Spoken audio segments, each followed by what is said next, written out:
একাধিক Facebook ID থাকে কিন্তু আমরা সেগুলো ব্যবহার করতে পারি না। আমরা আমাদের একটি ফেসবুক আইডি ওপেন করি আমাদের অ্যাপে এবং অন্য আইডি ওপেন করার সময় আমরা ভাবি যে আমাদের সমস্যা হবে কি না। তো কিভাবে আমরা অন্য আইডি একটি অ্যাপে ওপেন করব সেটি কিন্তু আজকের ভিডিওতে আমি আপনাদের সঙ্গে শেয়ার করব। তো তার আগে আরও একটি কথা বলবো, এই যে উপরে দেখতেছেন ফেসবুক লাইট যে অ্যাপটি রয়েছে সেটিও কিন্তু আপনি ইনস্টল দিয়ে আপনার একটি আইডি ওপেন করে সেখানে কিন্তু আপনি ইউজ করতে পারবেন।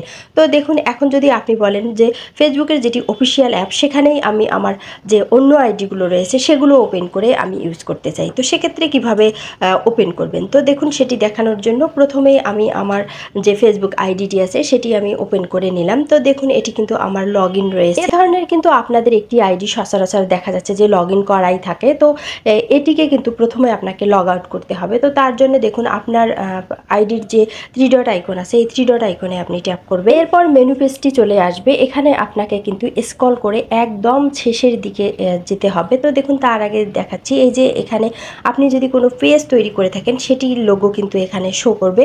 তো এখানে যখন আপনি ট্যাপ করবেন এখান থেকে কিন্তু আপনি আপনার আইডির পেজগুলো সুইচ করে ওপেন করে নিতে পারবেন। তো সবসময় আপনারা চেষ্টা করবেন যে এখান থেকে সুইচ করে আপনাদের পেজগুলো ওপেন করতে, কেননা কখনোই কিন্তু আপনি লগ ইন দিয়ে আপনার পেজ ওপেন করতে যাবেন না, সেক্ষেত্রে কিন্তু পাসওয়ার্ডের ঝামেলায় পড়ে যাবেন।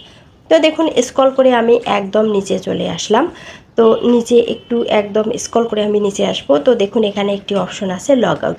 প্রথমে আপনার আইডিটিকে কিন্তু এখান থেকে লগ আউট করে নিতে হবে। তো আমি এই লগ আউট অপশনটিতে এখন ট্যাপ করলাম। তো আবারও দেখুন লগ আউট একটি অপশন এসেছে।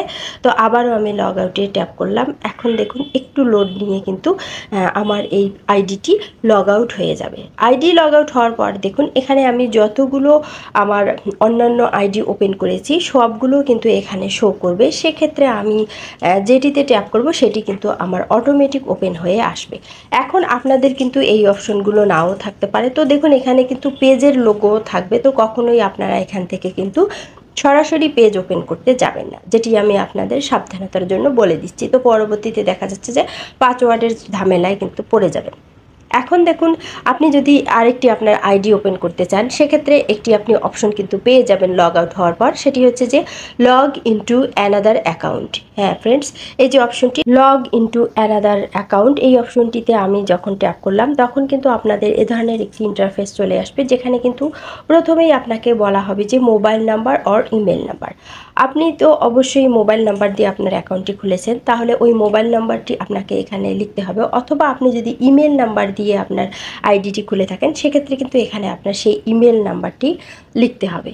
তো দেখুন, আমি যেহেতু আমার মোবাইল নাম্বার দিয়ে খুলেছিলাম তাই আমি আমার মোবাইল নাম্বারটি এখানে টাইপ করি। এরপর মোবাইল নাম্বার ট্যাপ করা শেষে আপনাকে যে কাজটি করতে হবে, নিচে দেখুন একটি পাসওয়ার্ডের ঘর আপনি পেয়ে যাবেন। এই পাসওয়ার্ড অপশনটিতে আপনি ট্যাপ করবেন। তো দেখুন, আমি এখানে ট্যাপ করলাম এবং ট্যাপ করে কিন্তু এখানে আপনার পাসওয়ার্ডটি সঠিকভাবে টাইপ করতে হবে। পাসওয়ার্ড টাইপ করা শেষ হলে দেখুন লগ ইন যে অপশনটি আছে এই লগ ইন অপশনটিতে ট্যাপ করবেন। তো দেখুন, এখানে সিকিউরিটির স্বার্থে আমি পাসওয়ার্ডটি টাইপ করা দেখালাম না। তো এরপর দেখুন লগ ইনে আমি ট্যাপ করলাম।